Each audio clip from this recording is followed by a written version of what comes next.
What's up, YouTube? So today I want to look at another pretty common sound amongst psytrance subgenres and even beyond psytrance in dub and chill out and all sorts of stuff like that. And I'm going to be doing it in Hive too because I kind of want to show off how awesome these filters in the plugin actually are. So one thing that a couple of newcomers to Hive might be sort of complaining about or may be underwhelmed by is the amount of different filters within Hive. But I feel that the filters are so usable and they're so versatile that you don't need 50 plus different filter types. You just need to know a little bit about how those filters are used within the plugin, how to route them in unique ways to create different, stacks of filters and all sorts of stuff like that. So that's just a small example, but it outlines kind of the routing capabilities within Hive. So without blabbering on too much, let's dive in and have a look.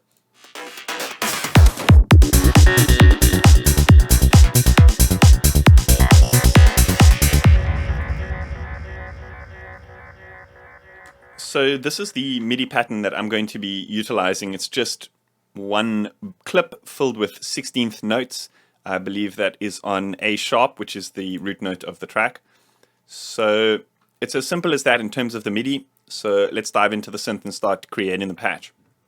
So we've got an initialized instance of Hive 2 that I've opened up here. So the basis of this tutorial is it's actually a very, very simple basic sound. We're utilizing a saw wave over here, and the trick here comes into how we're routing these two filters.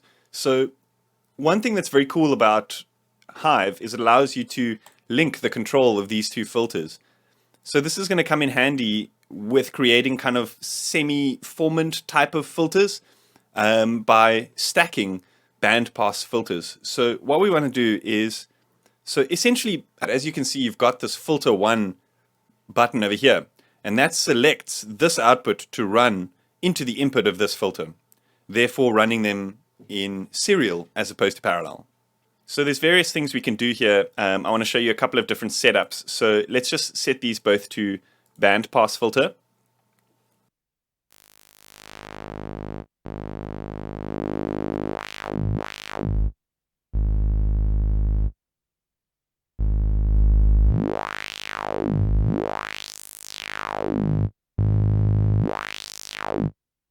So here it won't be affecting the sound because we haven't actually sent the sound through to this filter. So what we can do is, let's actually just link these two. I want to set the resonance to about the same. Let's link these two, and you'll notice the cutoff is slightly different.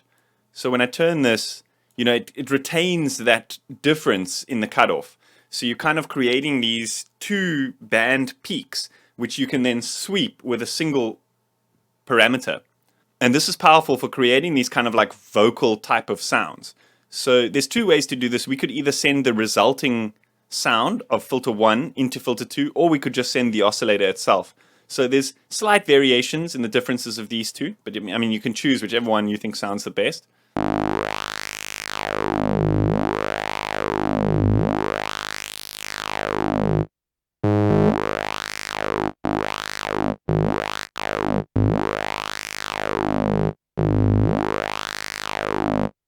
Or we can run the filter, turn off oscillator 1, and then we're probably going to want to turn this volume down so that it's not sending the audio output from filter to our amp module. It's sending to the next filter and then the amp module. And we're going to want to turn this volume up because it was linked. When we turned this one down, it turned this one down as well. So just take note of that.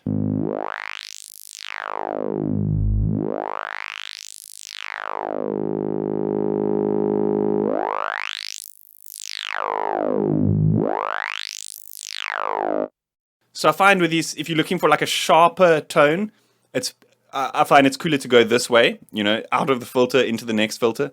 But if you're looking for a kind of more clean vocal kind of tone, then I find it's better to go this way.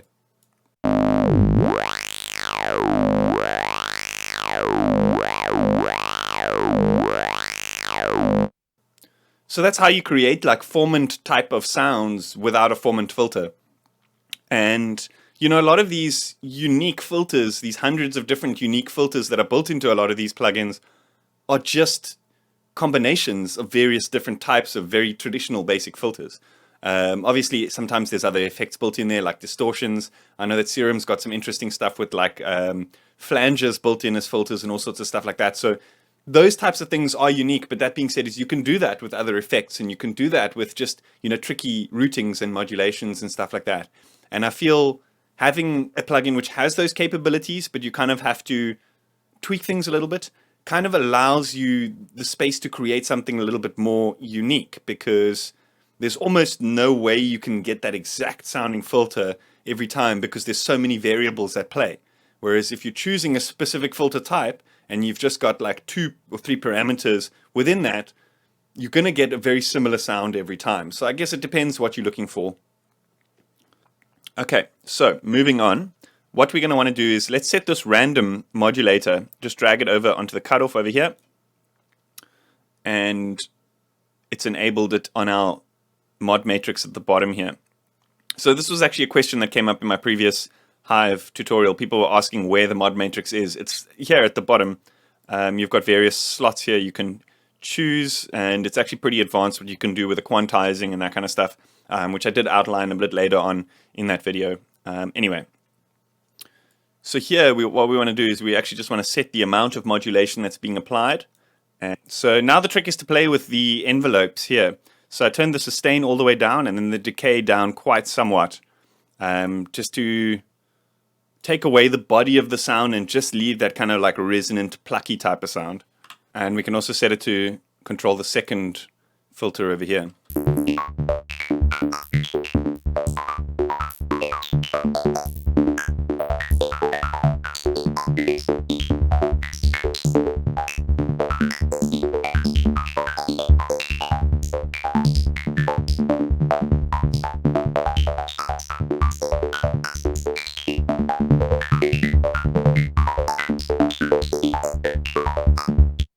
Cool. So let's apply some effects here. So I just kept it simple here, just a bit of delay and reverb, just to create a bit of room for the sound. Generally with these types of sounds, there's not much else going on when I use these sounds, not much else going on in the arrangement. So I'll generally have, you know, quite a heavy reverb and delay to fill out the space around the sound. It'll generally just be like a kick, bass, percussion, and then this type of synth.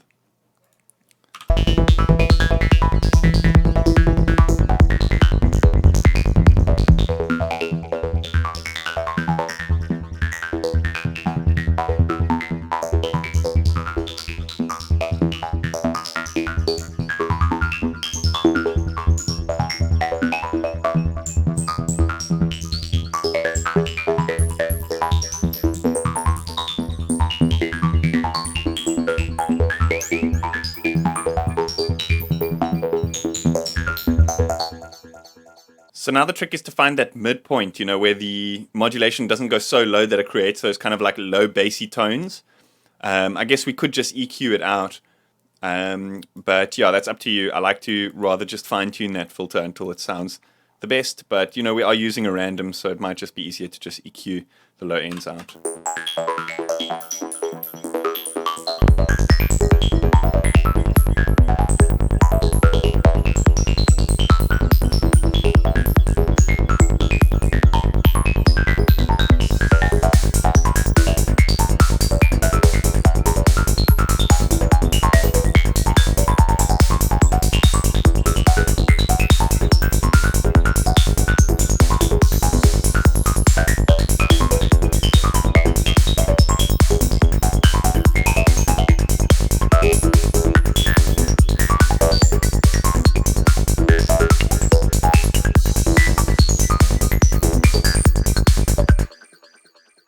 Cool. So I want to show you another really cool trick here. Let's assign the shape to the decay, and let's just set the amount over here.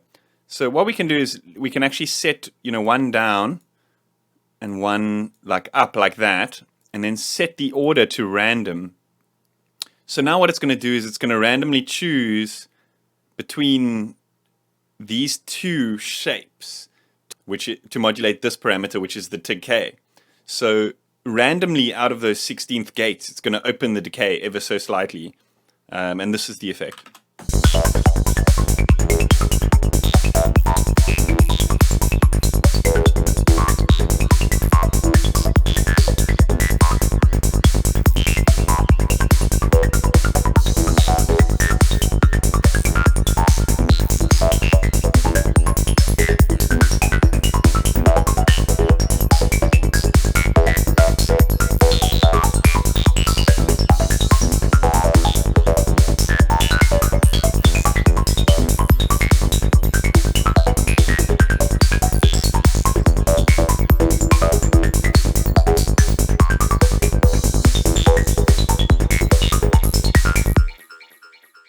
And you're not limited to just, closed and open. You can do all sorts of weird things. You can apply that to like the cutoff, for example.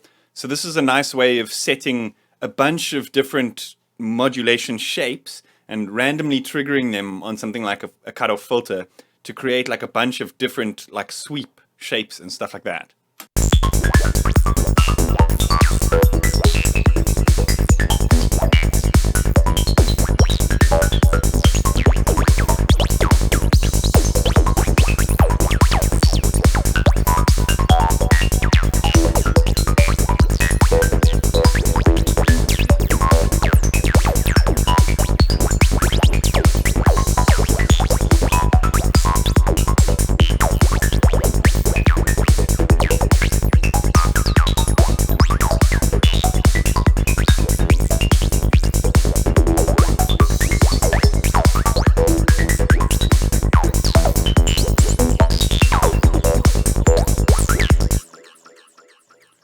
Awesome, that sounds great. So what I actually want to do is, because it's quite heavily randomized, I actually want to just turn off these time-based effects, and we can just render out a long passage of that.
I actually prefer this first one that doesn't have the crazy shape modulation and stuff, but it's up to you, extra variations can always help to add, extra flourish as you're progressing through the track.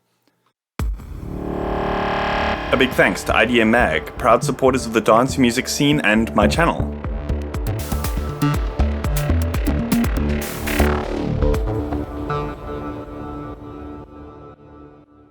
Awesome, I hope you guys enjoyed that. Let me know what you think in the comments. I'm going to be posting this preset to my Patreon for all my $5 supporters, so if you want to check what that's all about, check out the link that's going to be in the description. Yeah, hit that like button, hit that subscribe button. See you guys next time.